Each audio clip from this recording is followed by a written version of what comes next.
เป็นเจ้าป่าลิงเอามาเลี้ยงไงกับเสือสิงสร้างป่าเบากับสัตว์หูภาษาอัศจรรย์เหลือเสือเสียงเสือจุ่มคนว่าเสือนั้นหาย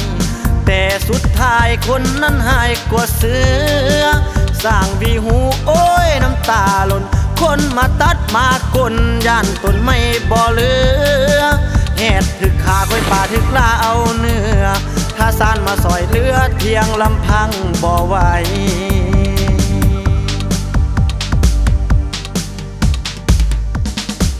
เขาเอาเยื้องเอาโพนไปบ้องเรากวงถือขาเอาเขาชีวิตหมู่เจ้าดับสูญสิ้นไปถ้าซานเห็นภาพโอ้ยน้ำตาไหลแถมมีคนมาทางให้ตัดไม้ทำลายป่าสร้างเสือสิงหมู่กวงกระทิงแหดต้นไม่ดูไม่แปลกกระลุดหน่อยถอยลง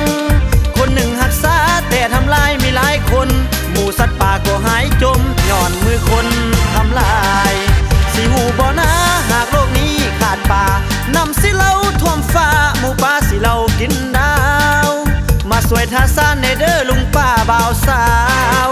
มาสวยทาซานในเด้อลุงป้าบ่าวสาวทาซานว่องมาส่งข่าวก่อนจะสวยเกินไป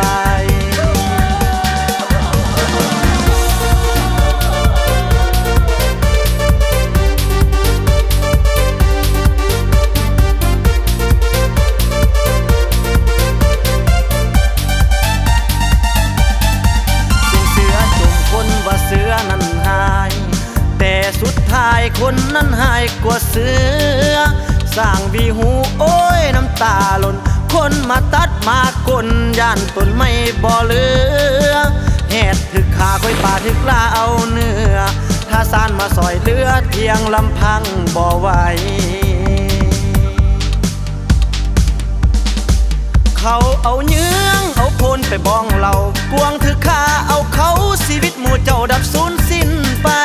ถ้าซานเห็นภาพโอ้ยน้ำตาไหลแถมมีคนมาทางให้ตัดไม้ทำลายป่า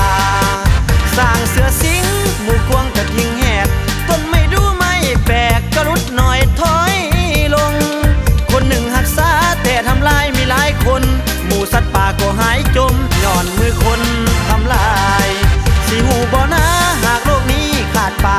นำสิเหล้าท่วมฟ้าหมู่ป่าสิเหล้ากินดาวมาสวยทาซานในเด้อลุงป้าบ่าวสาวมาสวยทาซานในเด้อลุงป้าบ่าวสาวทาซานห้องมาส่งข่าวก่อนจะสวยเกินไป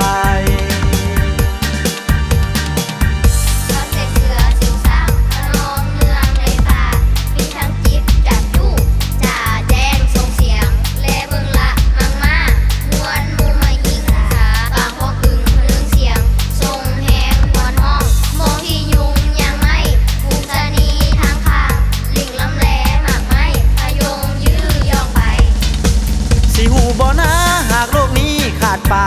นำสิเหล้าท่วมฟ้าหมู่ป่าสิเหล้ากินดาวมาสวยทาซานในเด้อลุงป้าบ่าวสาว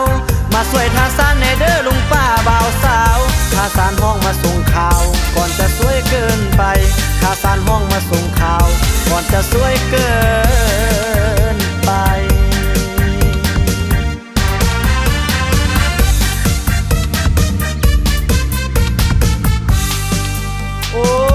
พี่น้องเอ้ยทาซานปกป้องสัตว์ป่าผู้เดียวบ่รอดแล้วซอย